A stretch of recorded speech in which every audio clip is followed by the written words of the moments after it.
E eu acho que aí na parte tática também. As escolhas dele ali funcionaram, ele deu uma bloqueada. Não convence ninguém, meu amigo. Ele quebrou o passe do Fernando Diniz. O dinizismo ali teve o seu passe quebrado no primeiro tempo. Só que aí o Fernando Diniz no segundo tempo deu um nó nele, né? Inverteu a situação.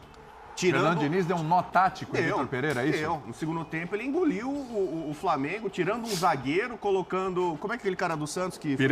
Pirani foi chutado do Santos? Era do Santos. Era do Santos, né? Não tiveram paciência com ele. Tá Sempre vendo? falei que era bom jogador. O Santos não abastece só o Flamengo. Também ele salva o Fluminense. Tá abastecendo muita gente. Abastecendo o Corinthians com o Yuri Alberto também. Mas então, vamos lá. Não é todo técnico, especialmente aqui no Brasil, que tem a coragem de fazer o que o Diniz fez. Tirar um zagueiro, botar um cara no meio, povoar o meio, ganhar o meio e virar contra um adversário que, embora tenha tido um time alternativo, é superior tecnicamente. E aí o Fluminense faz... Espera aí, o time alternativo do Flamengo é superior tecnicamente ao do Fluminense? Algum jogador... Ó, Everton Cebolinha, olha o gol que ele fez. Aliás, essa é outra questão. O gol do Cebolinha, que é um golaço, concordo, o gol é lindo, é um gol de jogada individual. Sim. Entendeu? Não dá pra falar muito assim que, olha, o Vitor Pereira armou bem o time e aí botou o Cebolinha e uma jogada. Não, que não é uma jogada individual.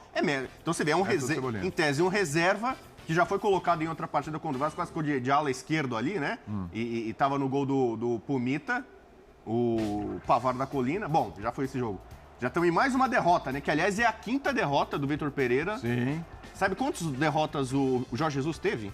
4 ou 5, né? 5. Ele já igualou o número de derrotas do Jorge Jesus. Em compensação, o Jorge Jesus ganhou mais títulos do que teve derrotas. Exatamente. Então, o Vitor Pereira já perdeu o 4º título. Então, no segundo tempo, o Diniz, percebendo o time que estava escalado, montado e como o Flamengo estava jogando, mudou as peças e ganhou o jogo. Simplesmente assim. Essa sim é uma troca, uma substituição. E tem técnicos que são humildes para falar, olha, o time não estava bem no primeiro tempo, acho que a minha escalação não deu certo. O cara mexe no segundo tempo e o time reage e vira. Então, para mim, essa é uma vitória muito do Fernando Diniz. E tinha uma discussão para muita gente, quem é melhor, Fernando Diniz ou Vitor Pereira? Nesse jogo, para mim, é uma vitória, assim, estonteante do Diniz, que ganhou a Copa Paulista em 2010. Né? Ele tem títulos menores, né? De divisões menores, Copa Paulista, em 2010. São 13 anos sem ganhar, mas eu não considero o título. Sei que no Rio de Janeiro é uma tradição... A Taça Guanabara, uma tradição... Então, se você não considera título para o Fluminense, então não é um título perdido pelo Vitor Pereira. Não são 4, então são 3. Assim, eu sei que no Rio de Janeiro isso tem um simbolismo, um romantismo. Eu não conto, entendeu? Então, se eu fosse jogador ou técnico e ganhasse a Taça Guanabara, eu não colocaria no meu currículo. Quando vem alguém lá, eu ganhei, não sei, Taça Guanabara, Taça Rio... É que nem a Copa Paulista, para muita gente não conta. Mas eu acho que isso depende do peso. Eu acho que depende do time. Pro Diniz é importante. Então, pro Volta Redonda... Confronto contra o Flamengo, Fluminense e Flamengo é importante. Pro Vitor Pereira é mais uma derrota. Não, mas se eu entrar no site do Volta Redonda e tá lá, campeão da Taça Guanabara de não sei quando, eu vou entender. Agora, se eu chego no site do Flamengo, do Fluminense, do Vasco, do Botafogo, campeão da Taça Guanabara, eu meio que dá uma desconsiderada. Então, eu vou relativizar no Diniz. Mas no jogo de ontem, para mim, o Diniz engoliu o Vitor Pereira e aumenta ainda mais as críticas, né? Porque o Vitor Pereira, eu acho que só não caiu ainda, eu já falei aqui, por conta da multa. Que hoje, se ele fosse mandado embora, seria mais ou menos 18 milhões de reais que o Flamengo teria que pagar para ele, pagar todo o salário até o fim do ano. E eu acho que, na boa, depois desse começo desastroso, a chacota, a torcida do Fluminense cantando o nome dele. Foi. Depois a gente vai colocar tenho certeza, eu até fiz um post. Foi chamado de burro pela torcida do Flamengo no site da ESPN, eu fiz um post hoje no meu blog lá sobre isso. Nunca na história deste país um time teve tanta torcida contra o Flamengo. Você só pega a torcida do Corinthians. Contra o Flamengo ou contra o Vitor Pereira? Contra o Flamengo. Flamengo do Vitor Pereira. Pega a segunda maior torcida do Brasil, a do Corinthians. Aí é a coisa Soma com a quarta maior, que é a do Palmeiras. Que aí é a rivalidade. Soma com a quinta maior, que é a do Vasco. Pega a do Fluminense, a do Botafogo. O Flamengo já não é, historicamente, um time simpático para Grêmio, Atlético Paranaense, Atlético Mineiro, Sport. Nunca tanta gente se falando que o Flamengo é o time mais odiado do Brasil? Disparado. Talvez fosse já na história. Eu não quero meu time simpático, não. Eu quero meu time ganhando, todo mundo odiando. Eu falo isso do Real Madrid. O Real Madrid tem o madridismo e o antimadridismo. Quando o cara simpatiza com o teu time... é simpático, legal, é o segundo do coração, eu não tenho nada contra. Você simpatiza comigo, Pedro? Temos um problema. Sim, mas eu não quero te odiar. De coração? Sim, eu não quero odiar. O que eu acho é o seguinte... Coração ou é da câmera pra cá? Vai lá. Boa tarde ao Birner. William, A frase é forte, hein? A frase é forte aqui, hein, Pedrão? O Flamengo é o time mais odiado do Brasil. Frase do Rodrigo Bueno. Essa é a sua frase. Essa, tá no meu post. Quando seu time tá em baixa, quando seu time tá em baixa, aí todo mundo começa a olhar com uma certa... quase com uma pena. Isso. Como eles são legais. Depende do time. Como a torcida é bonita. Pô, que saco isso. Apequenou. Ninguém vai pro estado ser simpático. Todo mundo quer ganhar. Eu quero que o adversário tenha medo de mim. Eu quero que o adversário não goste de mim. Eu quero que o adversário saiba com raiva de mim quando desce a rampa do Maracanã ou sai do estádio de onde for da cidade dele. Agora, voltando na história do Diniz e do Vitor, que eu acho que isso... É claro que o Vitor, ele tá carregando muita coisa, né? Dos tropeços em Supercopa, do tropeço em Mundial, do tropeço em Recopa, do tropeço contra o Vasco no fim de semana. Eu acho que tem que carregar, não dá para passar batido. É o ônus. Inevitável. Quando você comanda um time do tamanho do Flamengo com os desafios do tamanho que o Flamengo tem. Só que eu não sei se foi você falou no segundo tempo, porque no primeiro tempo eu acho que é muito emblemático ali. O lance do gol de Cebolinha é um lance individual de felicidade, de qualidade técnica de Cebolinha, que vem até evoluindo, já não era de ontem. E o lance do primeiro gol do Fluminense, só para usar esse comparativo, é um lance de muita construção, né? Aproximação, tabela rápida, acha o melhor jogador, quando você parece que vai finalizar o John Arias, ele acha o Cano em melhor posição.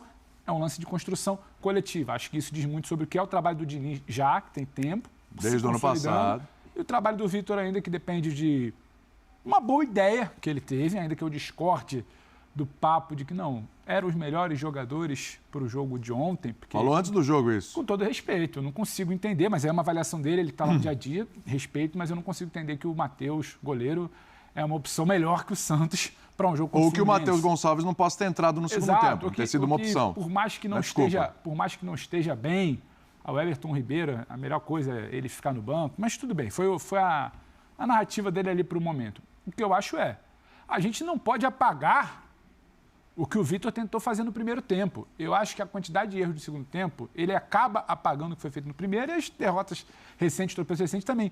Mas se a gente quer debater, eu acho que a gente sempre bate nessa tecla aqui do trabalho, o Vitor teve uma ideia no primeiro tempo. No primeiro tempo ele gerou muita dificuldade para o Diniz. No primeiro tempo ele tirou o conforto do Diniz. No primeiro tempo ele pressionou o Diniz e tirou aquela coisa que o técnico Fluminense mais gosta, que é começar construindo lá atrás para sair rápido quando você vê o cara tá te engolindo lá no seu campo de defesa. Ele tirou. É uma construção coletiva de trabalho de bola no pé? Não acho. Mas é uma construção de comportamento, de intensidade. Quando ele pressiona, quando seu time é intenso, quando ele consegue acertar um problema que eu acho que o Flamengo tinha muito tempo, que quando subia a marcação, a última linha de defesa não subia junto, era um espaço enorme, que a gente falava transição defensiva, o buraco que ficava. Ele conseguiu ontem minimamente compactar seu time, pressionar um bom time do Fluminense, que a gente está aqui falando desde ontem, semana passada, que talvez hoje seja o melhor time do Rio de Janeiro. Então, no primeiro tempo ontem, teve uma ideia que deu certo. E um resultado vantajoso a partir de um lance individual. O problema é que o jogo tem 90 minutos. Claro, entra o segundo tempo, entra o cansaço, que não pode estar só na conta do Vitor, entra o cansaço, entra a inteligência do Diniz de ocupar uma faixa de campo onde ele vinha sendo, inferior. Entra o trabalho, entra um monte de coisa. Mas os jogadores que deveriam demonstrar o cansaço não estavam no banco? Eu não estou dizendo que o trabalho do Vitor é bom, tá? Não, sim. Só que é só pra gente também não apagar e parecer que, nossa, ontem tem banho de bola. Do primeiro ao último minuto, o Fluminense se engoliu. Eu não achei. O Fluminense teve muita dificuldade de impor seu jogo no primeiro tempo. Ele viu o Flamengo controlar. Nem acho que pela bola, mas pelo comportamento. Mas é um comportamento que o Vitor pede. E ontem ele conseguiu esse comportamento. E talvez ele comece a entender que para ter esse tipo de comportamento, ele vai ter que abrir mão de certas peças que sempre imaginávamos ou imaginaram. Então você acha que ele está no caminho certo, como ele fala? Porque depois do Del Valle e do Vasco... Só para passar para o Bini, que rapidinho, senão a gente está roubando muito tempo, mas eu acho que o caminho certo ele tá zen ali, é cara. Subjetivo. Não, mas é porque eu quero te ver. O caminho certo é subjetivo. Porque eu não consigo apagar o que foi o primeiro tempo. Só que eu acho que o caminho certo é entender também o que é a conjuntura de Fla-Flu, é entender em que momento você pode trocar certas peças, é entender qual tem que ser seu comportamento no segundo tempo. Acho que o Vitor ainda falha nisso. Ele ainda tem algumas falhas de entendimento do que é o peso que ele está comandando. Tem um contexto de Vasco e Flamengo, tem um contexto de Fluminense e Vasco, de Fluminense e Flamengo, tem um contexto da pressão que ele vem sofrendo. Então não pode ser só a convicção do trabalho dele. Acho que ele tem que saber onde ele está pisando. Ele disse saber onde ele estava pisando no início, de não mexer com certas coisas. Ontem, acho que ele erra um pouco a avaliação, não só das mexidas, acho que as mexidas foram infelizes, mas do tipo de mexida, do tipo de comportamento, do que ele precisava se segurar e principalmente do tom da entrevista de depois, ele valoriza muito o que ele fez no primeiro tempo. Aí o segundo tempo que sim, o Fernando Diniz foi superior, mas eu não vi bola ali. Eu vi bola no segundo tempo. Eu vi ideia de jogo no segundo tempo. Do Diniz. Eu vi o Fluminense jogando. Aí quando o outro faz, eu não vejo, não tem. Quando eu faço, tem. Esse acho que ele erra esse tom. Não, acho que ele erra esse tom. Acho que ele erra o entendimento do macro do que é o ambiente do Flamengo para administrar o segundo tempo do Flamengo. Mas acho que teve alguma coisa ali. Só que alguma coisa, dentro de tudo que o Flamengo já jogou aqui na temporada... Porque é o seguinte, para passar para o Birner, tem muita desculpa e pouco resultado até agora. Eu acho que assim, ontem na coletiva, a gente estava ontem no Linha acompanhando uma coletiva, né, Birner? Cara, porque no começo do ano nós não estávamos preparados para aqueles torneios fisicamente, tecnicamente. Concordo. Não está errado. É verdade. O time não estava preparado, inclusive com o período de férias que teve. Tudo bem. Porque no jogo contra... Vamos agora falar dos clássicos. Agora, jogos aqui mais para frente. Tá. Aí falou do jogo contra o Vasco. Se referiu ao gol do Pumita, lá o golaço do Pumita, né? O cara acerta um chute assim, tal, não sei o quê, como se... Aí vem o jogo com o Fluminense, a bola que ficou aos trambolhões lá na área e tal, não sei o quê, se referiu ao segundo tempo como se não houvesse mérito do adversário. Então, assim, não deixa de ter razão em algumas coisas, mas toda hora é muleta. Toda hora é muleta. Então, assim, eu estou vendo muita desculpa, que até não são errados, mas muita desculpa e pouco resultado até agora em campo para o time do Flamengo. Porque é inadmissível, eu não estou dizendo nem que tem que mandar embora, hein? Depois a gente discute isso aqui, mas não estou dizendo que tem que mandar embora. Mas é inadmissível o que está acontecendo com o Flamengo. A gente volta lá na diretoria, aquela discussão, enfim.